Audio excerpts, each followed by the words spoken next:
Higgs boson, Chandrashekhar limit, string theory, neutrinos, quantum entanglement. कुछ समझा क्या? Ever felt bored and confused while reading lengthy physics textbooks or articles? Yeah, on God, bro. I'm Arnav, And I'm Pratham. and welcome to Quark Talk, where we decode all the complexities and simplify these intricate concepts in physics. They may have seemed too complex to understand until now.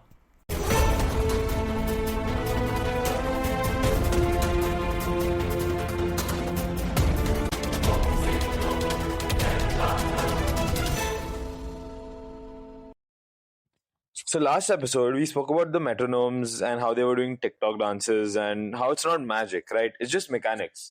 Where a few of the metronomes push one way, the platform nudges back, and that tiny motion of back and forth, basically it brings everything into line. And that happens even if they all take at different speeds in the start. Yeah, so how do you explain this in math? Well, we like to use this thing called the Kuramoto model.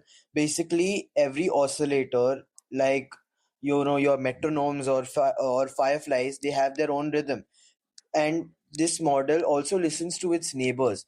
So if the coupling is strong enough, they basically start singing. It's basically like a simulation where you have a lot of fireflies next to each other, and if one firefly starts blinking, it's blinking.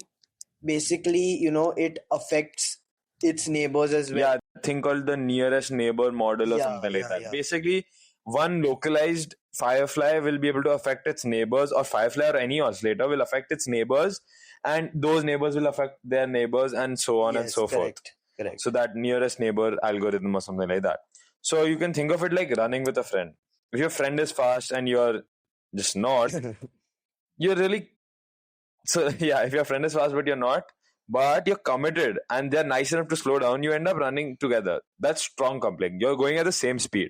Yeah, but what if your friend's like an Olympic sprinter and you're just wheezing behind with a burrito in hand? Yeah, of course you're not going to sing. Fireflies are the good friends. For example, in Southeast Asia, entire forests of them flash in unison. It's not a light show, it's like a natural miracle of synchronization. And what's wild is that they don't even need global communication. In simulations, each firefly just adjusts its timing when it sees a nearby flash. Small nudges, local rules, basically global order. Yeah, exactly. So like each one firefly adjusts its timing based on its surrounding neighbors. Correct. And surrounding neighbors is kind of like not required because neighbors always are near you. But yeah. But based on its neighbors and their neighbors and so forth, that is what makes, like, not instantly, but after a certain period of time, everyone in perfect harmony. It influences the blinking of all of them. Right, exactly. And in the end, they are perfect. Like, it's like bringing a dish to a potluck without talking. And somehow the menu turns out to be perfectly balanced, except instead of food, it's light, and instead of humans, it's bugs with tiny internal clocks called fireflies. Yeah. So from clocks to bugs to bridges, it turns out that the universe isn't just random. Sometimes when the conditions are just right, things fall into place, even without anyone in charge. Except, of course, when you're crossing a bridge. But then maybe don't fall into step, especially if it's wobbling, and especially if it's called the London Millennium Bridge. Yeah, we have some, fond memories of that. Even though we weren't even alive when it was there, but yeah. That's true. We've watched the video. Yeah. We've experienced it now. Sure. Yeah. You might think that, if you increase the coupling between two oscillators, the system would gradually become more and more synchronized. But that's not what actually happens. It's more like how water behaves as it freezes. Basically, as you lower the temperature, it remains liquid, water, until suddenly it hits something called a critical temperature, and the molecules shift and they lock into a solid state. It's kind of like it's basically resonance, where you have to reach that critical frequency, the natural frequency of the object to actually achieve resonance and to actually do anything of greater amplitude, right?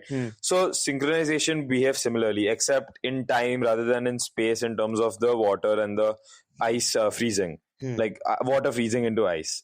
So once the level of coupling passes that critical threshold, the oscillators suddenly lock their phases in time, and this abrupt transition is what we call synchronization. It's kind of like a direct instant crystallization in time. And one of the most appealing things about synchronization is its universality. It occurs at every scale in nature, from the subatomic to the cosmic. It operates through every communication channel basically nature has devised. Gravitational, electrical, chemical, mechanical, anything you name it. Okay.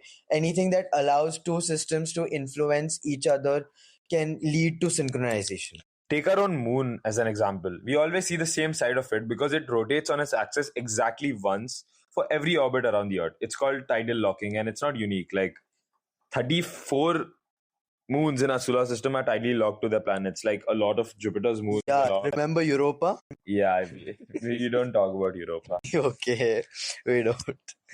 So here's how it basically happens.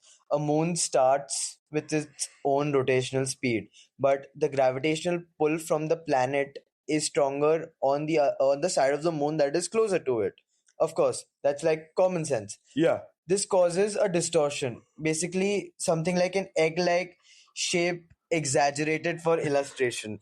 As the moon rotates and orbits, these bulges fall out of alignment with the planet's pull, which in turn creates, you can say, a torque that gradually slows or speeds up the moon's rotation until it synchronizes with its orbit.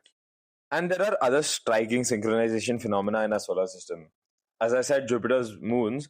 So Jupiter's three innermost moons, Europa, Io, and Ganymede, are not only tidally locked to Jupiter, they're also in a 1:2:4 orbital resonance. So, like, for example, for every orbit of Ganymede, Europa completes 2 orbits and Io completes 4. This is like synchronization across multiple levels, right? And it's like kind of interesting to look at, right? Like how these three moons are like exactly 1:2:4 ratio orbits around Jupiter. Yeah, it's basically the interplay of many external factors. It's a hidden harmony. Yeah, it is. And you can see this sort of like a hidden harmony even in chemical reactions. Like, at least I didn't think that was possible, but in the 1950s, these Russian chemists basically they set out to find out a chemical reaction that could oscillate, something like a chemical pendulum that swings back and forth between two states, like suppose from blue to orange repeatedly. And at first glance, this seems to contradict thermodynamics, which says that basically closed systems tend to increase in entropy and they move towards equilibrium. But thermodynamics also doesn't say that you must approach equilibrium monotonically. It's entirely possible to oscillate before settling down. So it's basically like damped oscillations, right? It's basically like you can settle down, but you just take a bit more time to settle down, as you said, damped, and you like oscillate before you settle down, is what it's saying. So like that's thermodynamics allows that. And that exploit, or technically not an exploit, it's just but whatever, that's what Boris Belousov and later Anatol Zhabontisky. Okay, I'm not. We're okay, sorry, let me just both of you butchering the names. You guys were sorry if your names were not if, but we are sorry because your names were pronounced incorrectly. I'll just try again. Anatol Zhabotinsky and Boris Belousov discovered the resulting Belousov-Zhabotinsky or BZ reaction. Let's just say BZ. BZ reaction can oscillate in color for more than half an hour. So after that, obviously, it reaches equilibrium and that's it. Like, it doesn't oscillate, but it basically behaves like a chemical clock or pendulum, even though it's not that helpful per se, but it's a thing that they wanted to find and they found it. Yeah, it's an example. So when it is stirred, this reaction gives you a sense of collective behavior. Billions upon billions of molecules are acting in unison. But if you don't stir and instead just let the reaction occur in something like a petri dish, you might see something that's even more remarkable. Expanding rings of color or spiral waves moving through the liquid. Importantly, the liquid itself isn't moving. These are not water waves, but chemical waves. And these are waves of changing concentration. Yeah, like concentration of terms of the equilibrium constant or concentration of reactants versus concentration of products. Correct. And you can see this in Nile Red's videos where it looks like it seems like the matter is moving and like the liquid is moving. But it's actually the concentration, the waves, the chemical waves that are moving. And these like spirals or these like circles that like these ripples in the concentration are not like just a chemical thing. Like identical patterns of spiral waves can be observed in the electrical activity of the human heart, for example. And in cases of fibrillation, the heart lacks synchronization, and as a result, it stops pumping blood. Too little is fatal. Like too little synchronization is fatal to the heart. And this story highlights a broader theme in science, right? We've become good at reductionism, where we break systems into parts, like smaller parts, to understand them better, right? Yeah, but the great frontier now is the reverse, putting the parts back together to understand the whole. It's like this weird synergy type of stuff, like where the sum of the individual parts is greater than the whole, or whatever you want to call it. Yeah, That's whatever. just something we learned in our business class, but that is Yeah. the challenge of these complex systems, like the brain, the immune system, and even the economy. The whole is more than the sum of its parts.